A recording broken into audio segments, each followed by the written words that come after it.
pelajar akan menikmati bantuan khas tunai peperiksaan bakti. Untuk perinciannya dan perkembangan terkini di Sabah, kita bersama-sama Muhammad Dia Sahlan. Silakan. Baik, terima kasih Muhammad Syah Musa di Angkasa Puri. Assalamualaikum dan salam sejahtera.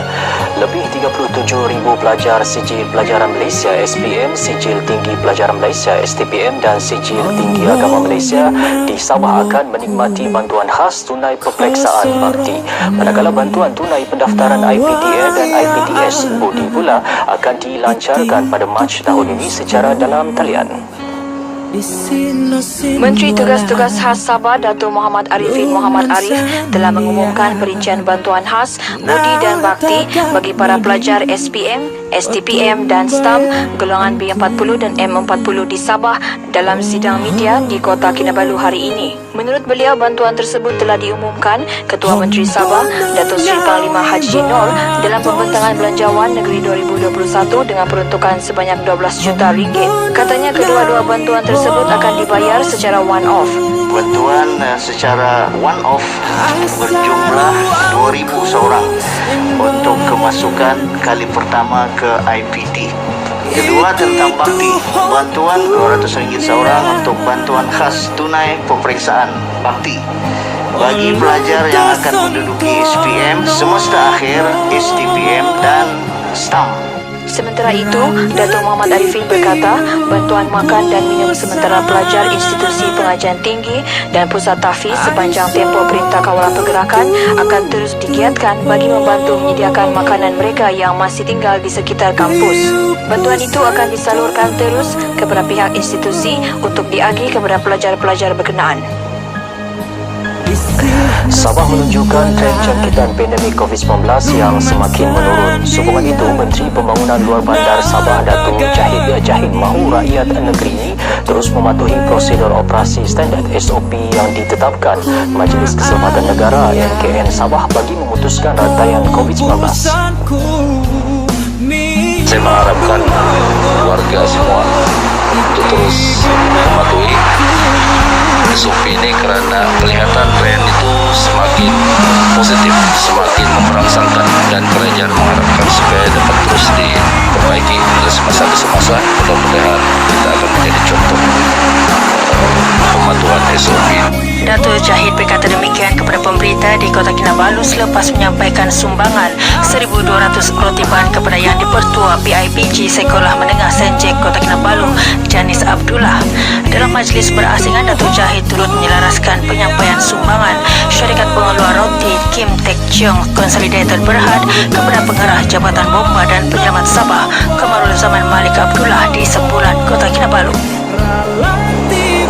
Hasil kerjasama 3 pelukis tempatan, Kementerian Pelancongan Seni dan Budaya, Balai Seni Lukis Negara serta Majlis Daerah Putatan, mural berkonsepkan pembudayaan norma baharu berjaya direalisasikan di Dewan Seri Putatan. Menjadi daya tarikan terbaru di daerah berkenaan, mural ini mengingatkan masyarakat agar mengamalkan norma baharu termasuk mematuhi SOP elak penularan pandemik. Ikuti laporan bersama wartawan Sarifah Munazarah Saleh.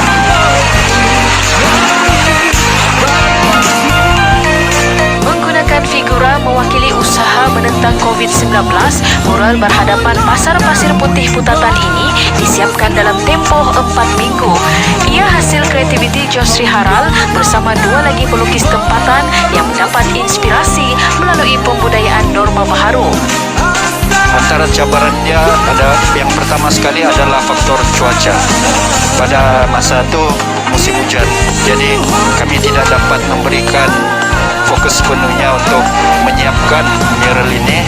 Jadi terpaksalah kami menyiapkan sedikit demi sedikit.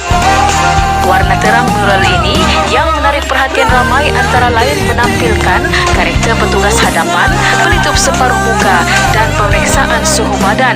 Tujuannya membuat masyarakat sedar kita masih lagi berperang dengan pandemik. Ini turut diakui para peniaga sekitar pasar berkenaan yang mengingatkan agar tidak leka mematuhi SOP. Sejak perniagaan adanya ini lukisan ini, pelanggan pun mulai datang serta melihat pandangan macam mana keadaan, dan alhamdulillah berniaga adalah harapan sejak kedatangan lukisan ini. Itu untuk ini menjaga keselamatan dah. Oh, kita mesti selalu pakai itu, Mas.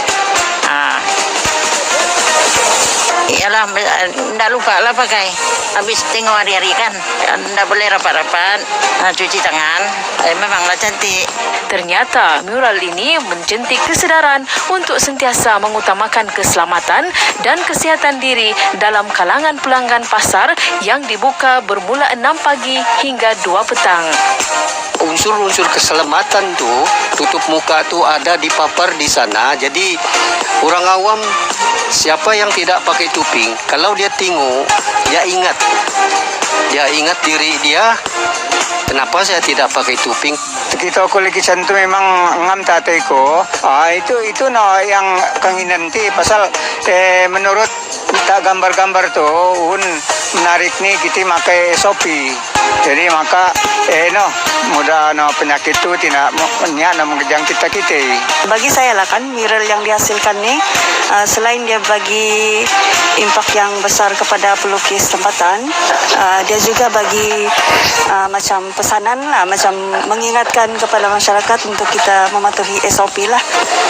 Saudara, berdasarkan tinjauan kami di sekitar pasar Pasir Putih ini, yang mana peniaga mengatakan setiap kali mereka melihat mural di belakang ini akan mengingatkan mereka untuk terus mematuhi prosedur operasi standard dengan memakai pelitup muka dan juga cecair pembasmi kuman. Terbukti mural yang bertemakan pembudayaan norma baharu ini bukan sahaja mampu mendidik masyarakat, malah ianya berfungsi untuk kita memutuskan rantaian COVID-19.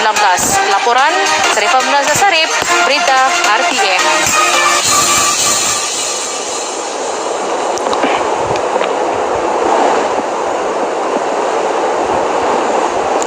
Lembaga Pemasaran Pertanian Persekutuan Fama Sabah telah membangunkan sekurang-kurangnya 9 projek keusahawanan industri makanan melalui platform dalam talian Agrobazar setakat Disember tahun lepas yang melibatkan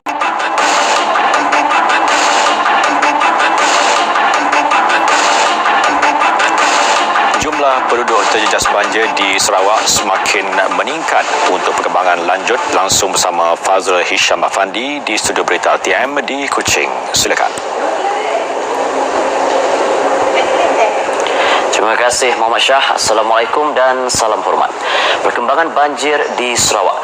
Setakat pukul 4 petang tadi, sebanyak 18 pusat pemindahan sementara PPS dilaporkan masih aktif dengan melibatkan seramai 1,056 penduduk terjejas daripada 340 keluarga berbanding 8 PPS semalam.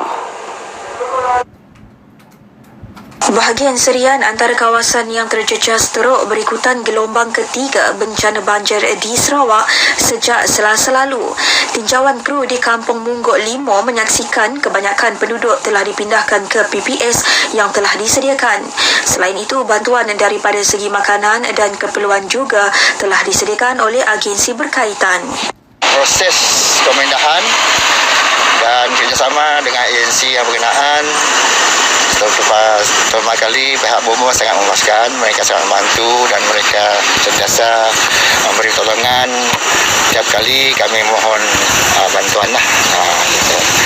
Jadi kita 654 orang usahawan telah berdaftar dengan platform Agrobazar online yang melibatkan sebanyak 750 produk jenis SKU. Jadi rekod kita total pelanggan yang ada melalui transaksi dalam tempoh PKP terutama sebanyak 1,279. Tambah beliau, surat pengesahan pergerakan pengendali hasil jualan turut dikeluarkan Fama bagi memastikan pergerakan sepanjang rantaian bekalan berjalan lancar. Ribin menyatakan demikian di Kota Kinabalu. Usahawan Agrobazar yang ditemui memberi reaksi positif. Jadi boleh dapatkan barangan-barangan basah melalui Agrobazar online.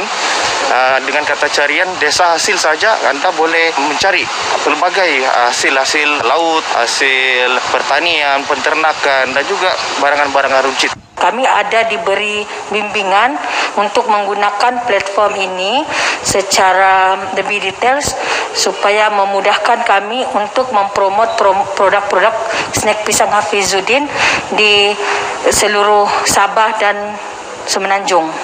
Portal Agrobazar ini juga berjaya membantu menghasilkan jualan 15.3 metrik tan buah-buahan bermusim di negeri ini bernilai RM45,000 sekaligus membantu 25 petani terjejas sepanjang PKP. Baik, sekian dahulu paparan berita dari Sabah petang ini. Bersama putuskan rantaian COVID-19, kita jaga kita. Kembali semula bersama Muhammad Syah Musa di Angkasa Puri. Silakan, Syah. Baik, terima kasih Muhammad Dia.